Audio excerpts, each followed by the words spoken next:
participar nessa vossa reunião, da reunião científica GMA Joelho Einstein, que eu participo pela primeira vez, mas que tenho imensa honra em estar aqui e em poder partilhar convosco a minha experiência de como melhorar os resultados nas plastias do cruzado anterior, novidades do diagnóstico ao tratamento. Isto é o que eu faço atualmente. Eu sou o chairman da Clínica Espregueira, das Clínicas Espregueira em Portugal e em Espanha. Sou responsável pelo Departamento de Ortopedia da Universidade do Minho, sou o segundo vice-presidente da ISACO, sou membro do board member da Patella Femur Foundation e dos Centros Médicos FIFA e sou consultor do Futebol Clube do Porto. Este é o lugar onde eu trabalho. Na nossa rede de clínicas eu estou baseado no Porto e será um enorme prazer receber a todos aqueles que queiram visitar-nos. Gostamos de receber, somos hospitaleiros, apareçam no Porto, são seguramente bem-vindos. Todos sabemos quais são os objetivos que procuramos quando tratamos uma ruptura de um ligamento cruzado anterior. Nós queremos ter um doente sem sintomas, sem derrame articular, sem dor, sem instabilidade. Queremos restaurar a mobilidade, a força muscular e a propriocepção.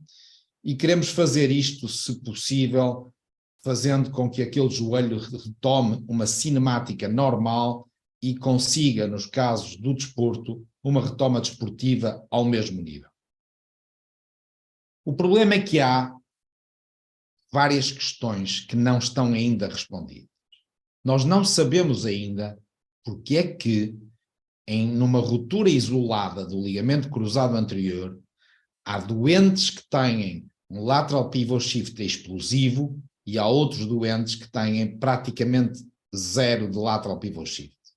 Nós não sabemos porque é que, em alguns doentes em que é realizada uma cirurgia absolutamente correta, porque é que esses doentes, em alguns casos, continuam com dor e com instabilidade. E também não sabemos porque é que nós não somos ainda capazes de corrigir totalmente a biomecânica articular e dar uma funcionalidade normal ao joelho. Quando falamos de uma ruptura do cruzado anterior, temos que ter consciência que se falamos de desporto, sobretudo desporto a alto nível, estamos a falar de lesão que provoca o maior absentismo desportivo de todas as lesões desportivas, quase 4 vezes mais do que a segunda mais importante. Temos um tema também que é bastante interessante, que é, nós sabemos que existe uma população, um grupo de pessoas que poderão ser tratadas conservadoramente e que não precisarão de uma cirurgia do cruzado anterior. Mas não conseguimos hoje ainda fazer uma boa seleção daqueles que devem ser tratados conservadoramente e daqueles que necessitam seguramente de cirurgia.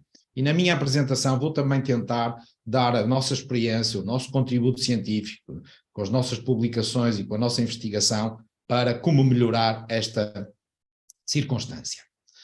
Sabemos que conseguimos hoje fazer uma cirurgia bem-sucedida. De facto, temos instrumentos, temos técnicas que permitem isso, mas, como eu referi, não conseguimos dar ao joelho uma cinemática normal. E não conseguimos fazer isto quando falamos da marcha, não conseguimos fazer isto quando falamos de subir e descer escadas, não conseguimos fazer isto quando falamos de atividades desportivas que pedem mais rotação e contacto. E por isso também sabemos que existe uma correlação entre a ruptura do ligamento cruzado anterior, sobretudo se associada a lesões meniscais e cartilagíneas, com uma artrose a médio e longo prazo. Quando se fala de uma ruptura do ligamento cruzado anterior, temos que ter consciência que há fatores de risco, há fatores predisponentes. Eles podem ser de várias naturezas. Nós estamos especialmente interessados no estudo da morfologia óssea. Foi um tema pouco abordado na última década, começa a ser agora muito mais abordado, e nós há cerca de uma década que estudamos a morfologia óssea. Começamos por fazer esta systematic review para demonstrar quais eram os fatores que claramente interferiam. E, de facto, a configuração estreita da chanfradura, um índex baixo da chanfradura, uma inclinação posterior do prato tibial, a configuração em A e a dimensão relativa dos côndilos e dos pratos tibiais têm um papel. Nós sabemos que o movimento de instabilidade na ruptura do cruzado anterior é provocado sobretudo do lado externo. É o côndilo externo que tem uma translação com o prato tibial externo. O prato tibial externo avança sobre o côndilo externo, provocando o lateral pivot shift. E, portanto, nós decidimos estudar o compartimento externo. E de que forma? Olhando para a curvatura do côndilo femoral externo. E como veem nesta imagem, e se calhar até melhor na próxima imagem, nós temos uma curvatura do lado externo do côndilo femoral, que é uma curvatura que não é totalmente uniforme. O côndilo femoral externo é curvo, depois tem uma parte plana, que vem aqui muito bem a amarelo com a letra XY, e depois volta a ser mais curvo. Então, nas nossas medidas, nós colocamos 2 círculos na parte mais curva e medimos a dimensão anteroposterior da linha XY e correlacionamos isso com a dimensão anteroposterior do prato tibial. E chamamos a isto o Porto Ratio. E o que é que acontece? Quando o Porto Ratio é baixo, isto é, quando o côndilo femoral é mais plano, temos uma zona externa muito mais estável e daí que, mesmo com rupturas completas do cruzado anterior, nesta população há muito menos lateral pivot shift. Portanto, o lateral pivot shift correlaciona-se diretamente com o grau de curvatura do côndilo femoral externo. E isto pode explicar porque é que algumas rupturas totais do cruzado anterior têm uma instabilidade rotatória importante e outras têm uma instabilidade rotatória muito menor. Vale a pena medir este ratio. Naturalmente, o que era importante para nós era também estabelecer medidas. Qual é o cutoff? Qual é o limite a partir do qual nós vamos ter um risco maior de instabilidade e um risco menor de instabilidade?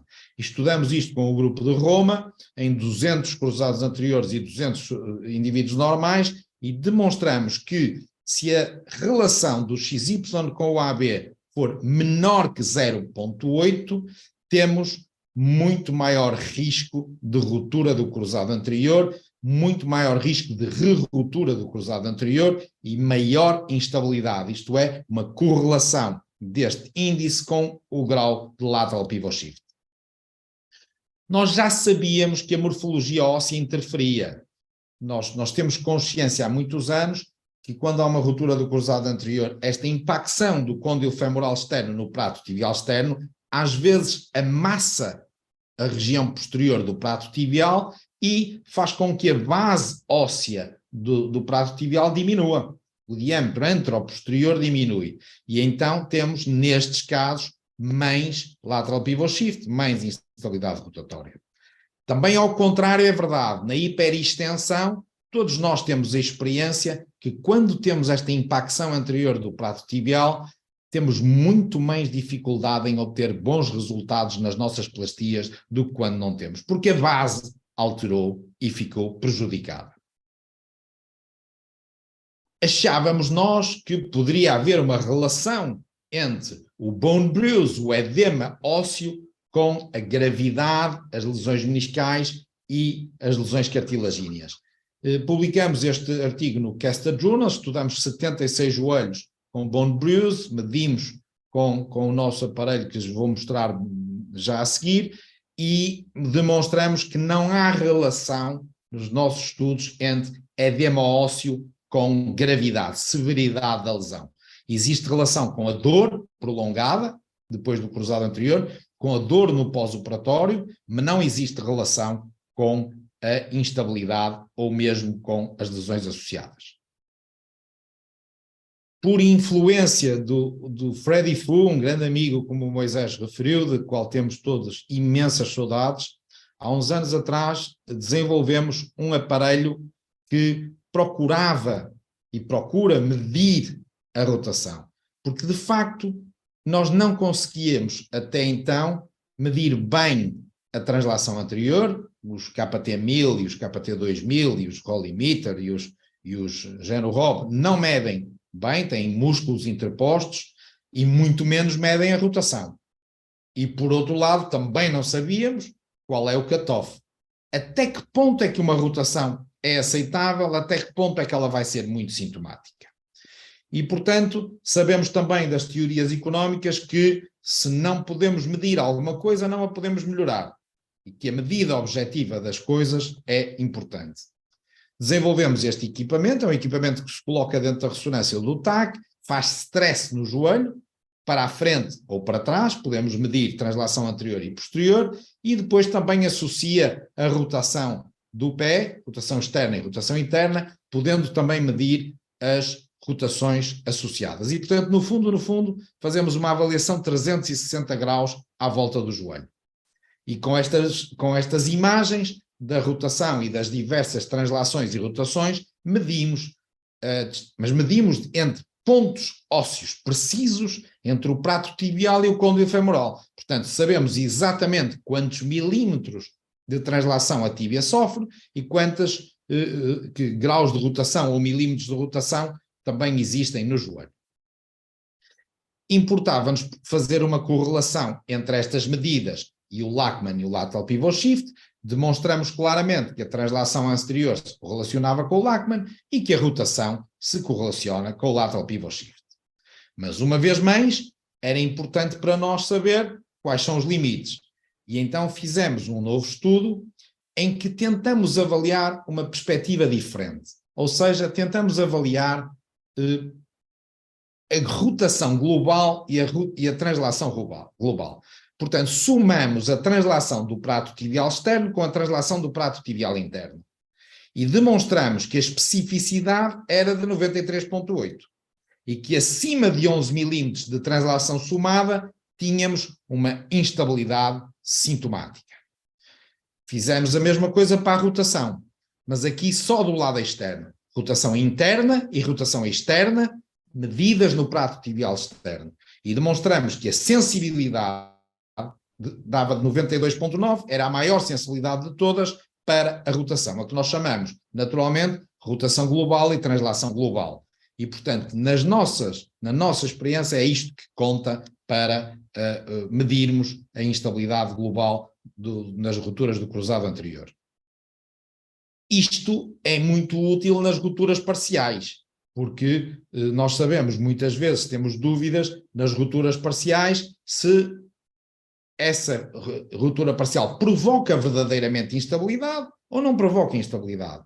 E o exame clínico nem sempre é muito claro, e muito menos o gancho da artroscopia serve para me dizer se um bundle ainda está suficientemente íntegro ou não. E, portanto, ajuda nisto. Também nos ajuda muito a medir as instabilidades rotatórias pequenas. Quando nós temos um dial test de uma cruz duvidoso, tem significado, não tem significado, nós conseguimos, ao medir a rotação externa, perceber claramente, como se vê neste exemplo, que a linha vermelha passa para trás da amarela e que, portanto, houve uma rotação externa e uma translação do prato tibial significativa e que, neste caso, há uma instabilidade postero-externa que não tinha sido identificada no exame clínico. É muito útil também para identificar aquilo que nós chamamos o Schwinn Gum Effect, o efeito pastilha elástica, que é, no exame da esquerda, e este doente é uma cortesia do Abdallah Skaf e da Camila Cohen, que é um doente que tinha, teoricamente, num primeiro relatório, uma ruptura parcial do cruzado anterior. Eu coloquei-o aqui pela simpatia de estar a falar para o Brasil, naturalmente. Tinha uma ruptura parcial do cruzado anterior, mas quando fazemos stress com o Opportunity Testing Device, vemos que a ruptura era total. E, portanto, uma boa forma de identificar uma ruptura total, fazendo stress e fazendo uma ressonância em stress. Com estes dados, nós estamos no caminho cada vez mais de individualizar a nossa cirurgia. Então, a nossa técnica atualmente tenta ser o mais anatómico possível, colocar no centro do LCA nativo, quer no fémur, quer na tíbia. Do ponto de vista do enxerto, faz diferença, os resultados globais são similares nos hamstrings, no tendão quadricipital e no osso tendão osso rotuliano, mas se nós formos ver o detalhe fino, o tendão rotuliano tem menos instabilidade e tem uma retoma desportiva mais rápida e mesmo uma percentagem de retoma desportiva a alto nível superior aos outros enxertos.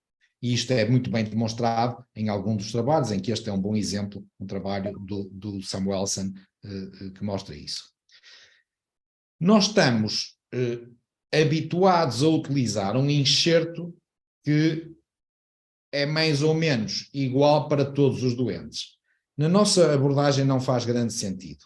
Nós sabemos que o cruzado anterior tem uma inserção femoral e tibial mais larga do que a zona central e, portanto, nós achamos que devemos tentar replicar esta morfologia. Para quê? Para cobrir bem a inserção das fibras diretas e indiretas e para adaptarmos este cruzado ao nosso doente. E, portanto, para nós, a plastia do cruzado anterior deve ser uma entidade feminina e não uma entidade masculina.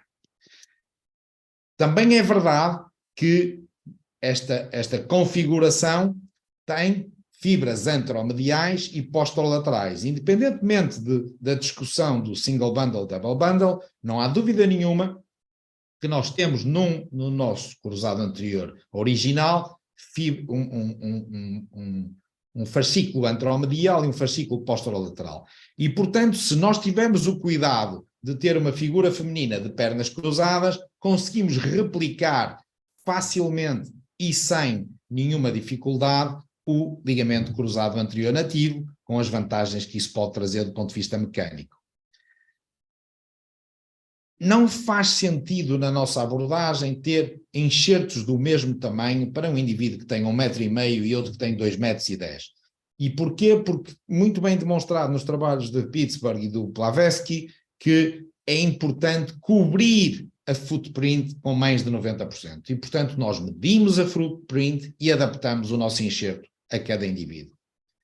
Temos alguns trabalhos publicados com pequenos detalhes técnicos para melhorar o posicionamento, como este trabalho publicado no Arthroscopy com o Bharat Kumar.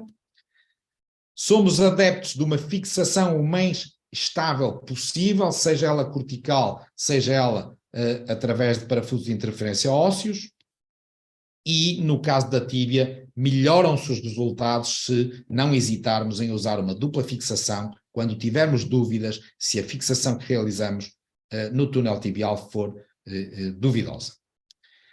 Mais importante que discutir a tensão do enxerto é, nas nossas publicações e nos nossos trabalhos, a redução da subluxação anterior da tíbia. Portanto, um conselho, colocar a mão para reduzir a translação anterior da tíbia sempre que se der tensão a um enxerto, e este trabalho com a Francesca Zampelli também demonstra isso.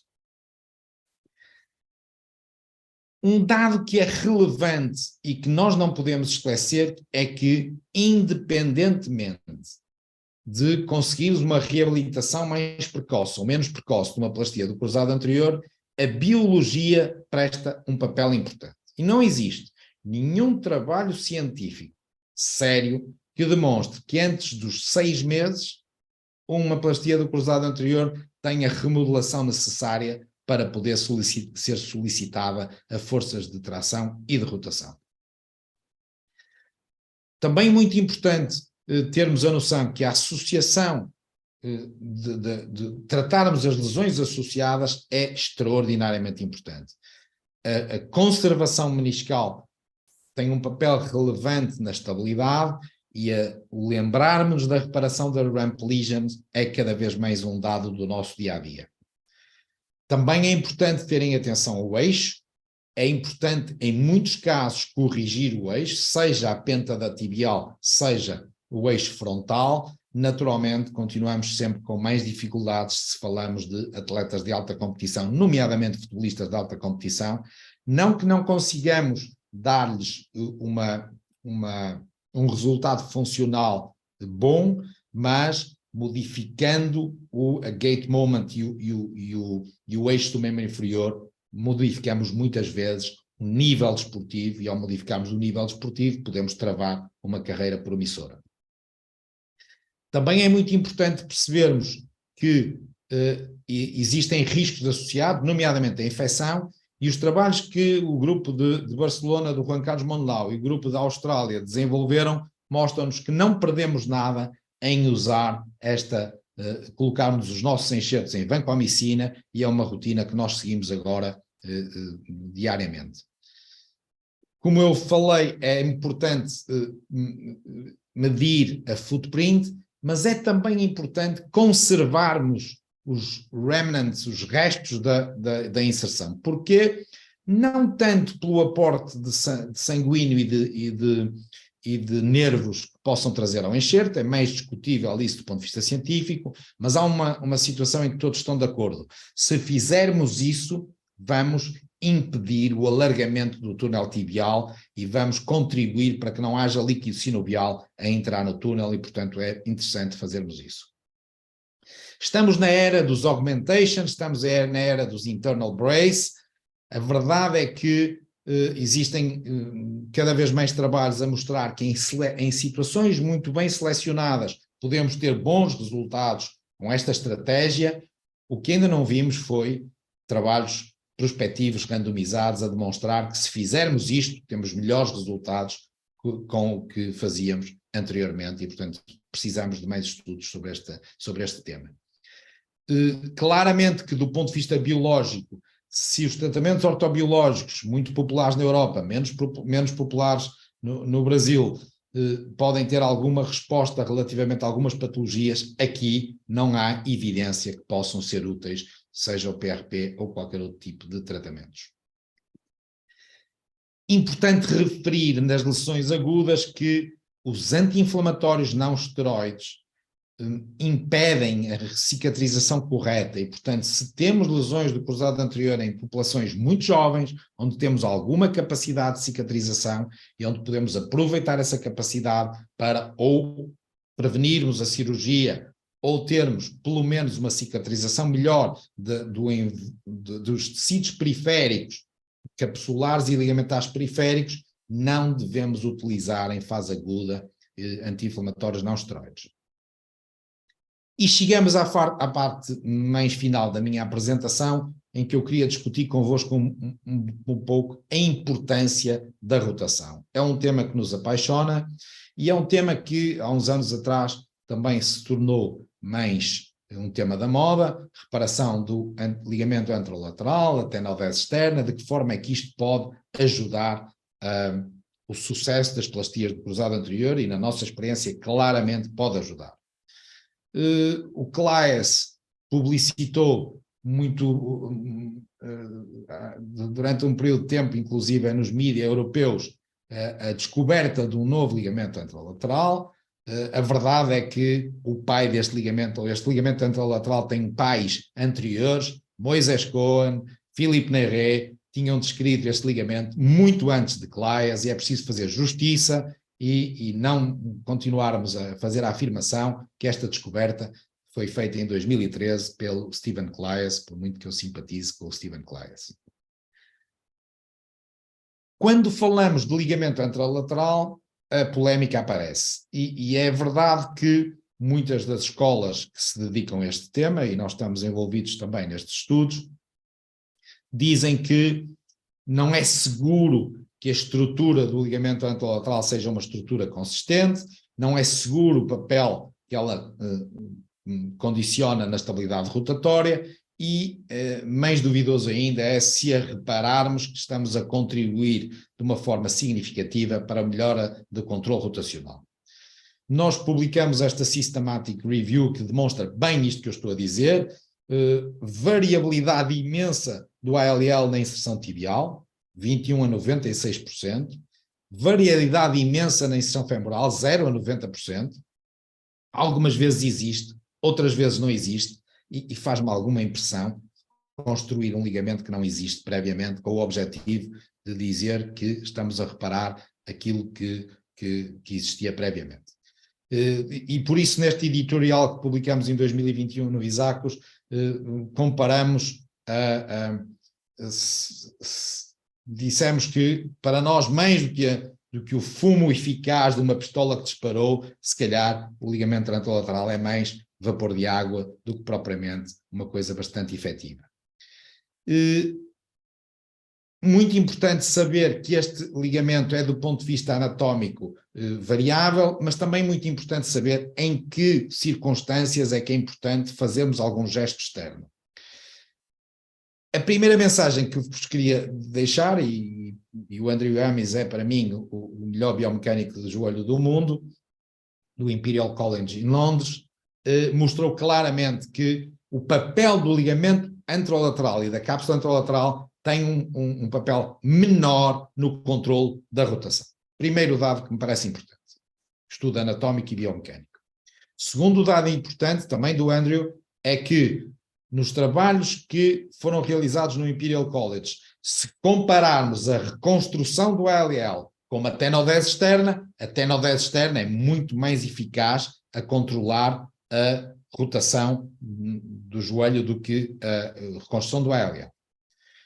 Depois, Alan Getgood, do Canadá, fez isto, mas aqui também, do ponto de vista mecânico, uma demonstração eficaz que a tenodese externa é melhor que o ALL quando se associa às reconstruções do cruzado anterior.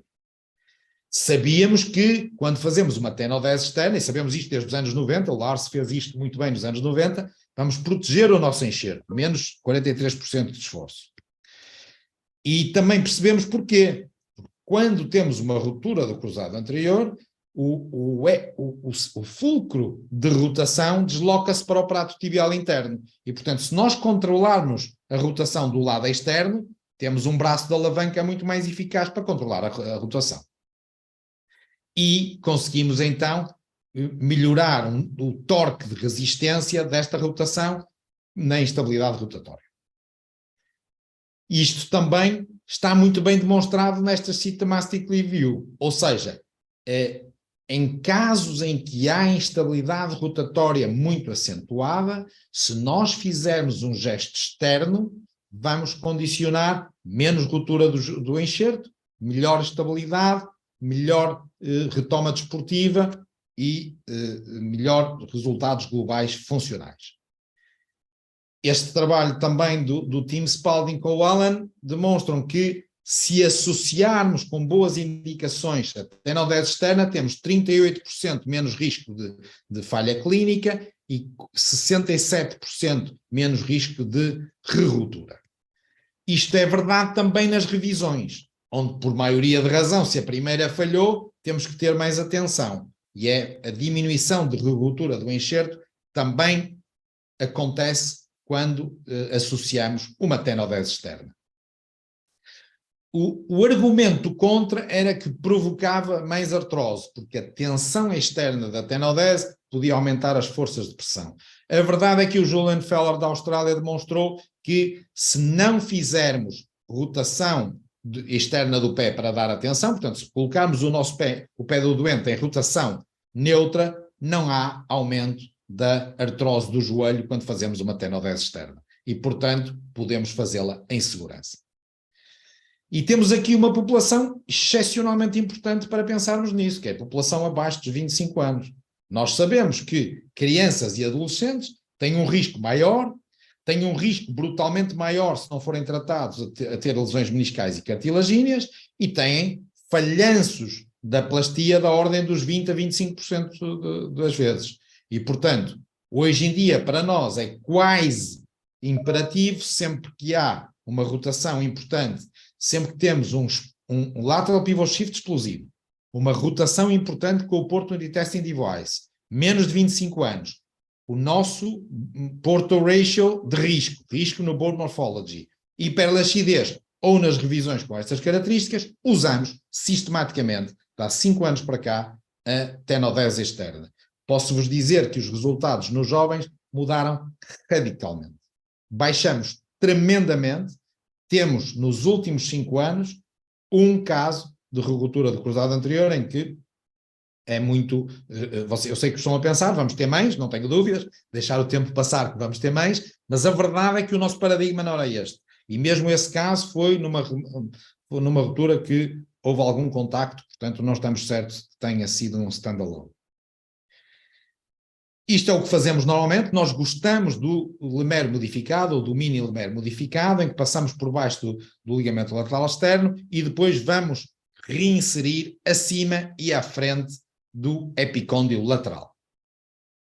Alguns pequenos detalhes sobre isto: tiramos uma fatia de fascia lata de 1 centímetro, com 11 centímetros de comprimento, fazemos a incisão da pele só com 5, porque depois por subcutaneamente chegamos lá, uma incisão bastante pequena, e conseguimos com isto, fazendo a tensão a 60 graus, por um lado não aumentar o overtension, por outro lado não controlar a rotação.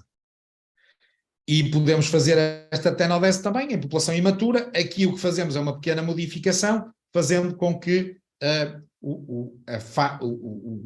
a banda de fáscia lata roda sobre si própria e é suturada sobre si própria, portanto, sem fazermos túneis ósseos no côndilo femoral externo.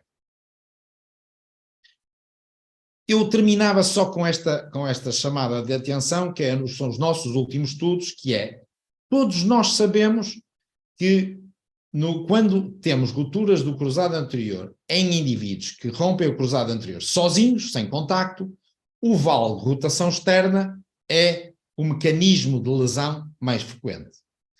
No entanto, os estudos feitos sobre instabilidade rotatória no cruzado anterior estão todos, ou quase todos, direcionados para a rotação interna, porque de facto o prato tibial roda internamente de uma forma mais significativa quando temos um cruzado anterior. Mas a verdade é que nós achamos que, se não controlarmos bem a rotação externa, estamos a provocar um risco acrescido. E isto é evidente em todos os trabalhos, desde os trabalhos do grupo de La Villa até aos trabalhos americanos, e por isso nós decidimos fazer um estudo com elementos finitos para perceber de que forma é que esta rotação externa, por um lado, podia romper o cruzado anterior, e as nossas conclusões são interessantes na medida em que eu posso fazer hoje uma afirmação que é: se nós não controlarmos a rotação externa, todos os cruzados anteriores vão romper e todas as plastias do cruzado anterior vão romper, independentemente da dimensão e da resistência, porque as fibras vão ser tensionadas uma por uma. Estudamos neste trabalho os peak stress e os strain para ver qual era a sequência de ruptura, e a sequência de ruptura é a tensão nas fibras do fascículo anteromedial progressivo e rompendo uma por uma. Isto vê-se muito bem neste exemplo, nesta lista. Se eu vos dissesse que era possível romper uma lista telefónica com as mãos, vocês dir-me-iam: é impossível. Pois é possível. Basta que a ponham em tensão uma folha de cada vez e a lista rompe nas nossas mãos. Independentemente da largura que tenha o livro, vai romper nas nossas mãos. Isto passa-se exatamente no cruzado anterior. As fibras que são sujeitas a higher stress do fascículo anteromedial rompem uma por uma até chegar à ruptura total. E, portanto, nós temos que controlar a rotação externa. E por isso é que nós achamos que a tenodese externa tem melhores resultados do que o ILL. Porque o ILL não controla a rotação externa, mas a tenodese externa controla simultaneamente a rotação interna exagerada e a rotação externa exagerada. E pode ser um elemento muito útil para diminuirmos o nosso risco de ruptura. Vê-se muito bem aqui, num caso pré-op e pós-op, onde fizemos uma tenodese externa, como a rotação externa em pré-operatório e pós-operatório está controlada com uma tenodese externa. Portanto, ponderar a importância da rotação externa nas plastias do cruzado anterior. A minha mensagem é simples e objetiva: identificar os fatores de risco, medir a instabilidade não é suficiente nós termos hoje só o exame clínico, é importantíssimo, mas não é suficiente. Fazer melhores indicações com estes dados, fatores de risco, mais instabilidade, usar a tenodese externa sempre que a rotação justifique, usar os conhecimentos anatómicos da footprint, do preencher a footprint, da dimensão do enxerto, da tensão, para conseguir melhores resultados, e com estes pequenos dados, em populações bem selecionadas, vamos melhorar os nossos resultados globais. Se nós quisermos fazer uma tenodese externa, nos nossos estudos, naquilo que está publicado na literatura, a nossa opinião é que é melhor uma tenodese externa do que uma reconstrução do ELL, mas o mais importante de tudo é biomecanicamente conseguirmos controlar a rotação externa, sendo certo que a tenodese externa não nos vai dar mais risco de artrose do joelho, como era suspeito em trabalhos anteriores. Agradeço a todos.